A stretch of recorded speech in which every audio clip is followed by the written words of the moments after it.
मित्रांनो, तुम्ही एसटी ने प्रवास करता का? मग हा व्हिडिओ तुमच्यासाठी अत्यंत महत्त्वाचा आहे. 1 मार्च पासून स्मार्ट कार्डाशिवाय प्रवास करता येणार नाही अशा अफवा तुम्हीही ऐकल्या आहेत का?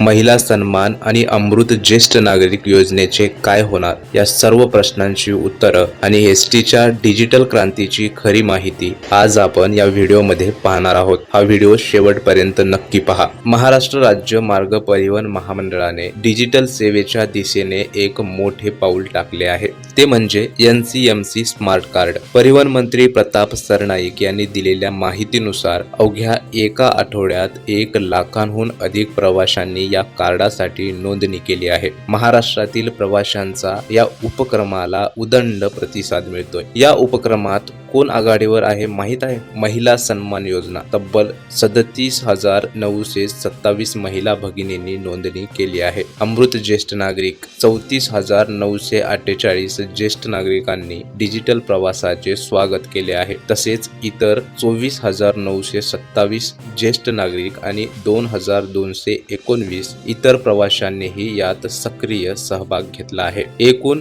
1,21,000 प्रवाशांनी आठवडाभरात नोंदणीचा टप्पा पार केला आहे. आता सर्वात महत्त्वाचा मुद्दा, सोशल मीडियावर चर्चा आहे की 1 मार्च पासून स्मार्ट कार्ड नसेल तर सवलत मिळणार नाही. पण थांबा, एसटी महामंडळाने हे स्पष्ट केले आहे की जोपर्यंत 80% सवलतधारक प्रवाशांची नोंदणी पूर्ण होत नाही तोपर्यंत NCMC स्मार्ट कार्ड अनिवार्य केले जाणार नाही. त्यामुळे घाबरून जाण्याचे काहीच कारण नाही. पण भविष्यातील सोयीसाठी नोंदणी करणे आवश्यक आहे. हे कार्ड केवळ तांत्रिक बदल नसून तुमचा प्रवास अधिक सुलभ, सुरक्षित आणि पारदर्शक बनवणार आहे. भविष्यात हे एकच कार्ड तुम्ही विविध सार्वजनिक वाहतूक सेवांसाठी वापरू शकणार आहात. नोंदणी कुठे करायची? तुम्ही तुमच्या जवळच्या बस स्थानकावर, आगारात किंवा महामंडळाच्या अधिकृत खाजगी एजंटकडे जाऊन आपली नोंदणी आजच पूर्ण करू शकता. तर मित्रांनो, एसटीच्या या डिजिटल प्रवासात तुम्हीही सामील व्हा. हा व्हिडिओ तुमच्या मित्र परिवाराला आणि विशेषतः ज्येष्ठ नागरिकांना व महिलांना शेअर करा, जेणेकरून त्यांच्यापर्यंत ही माहिती पोहोचेल आणि ते कोणत्याही अफवांना बळी पडणार नाहीत. माहिती आवडली असल्यास व्हिडिओला लाईक करा आणि अशाच महत्त्वाच्या अपडेटसाठी आपल्या चॅनलला सबस्क्राईब करायला विसरू नका.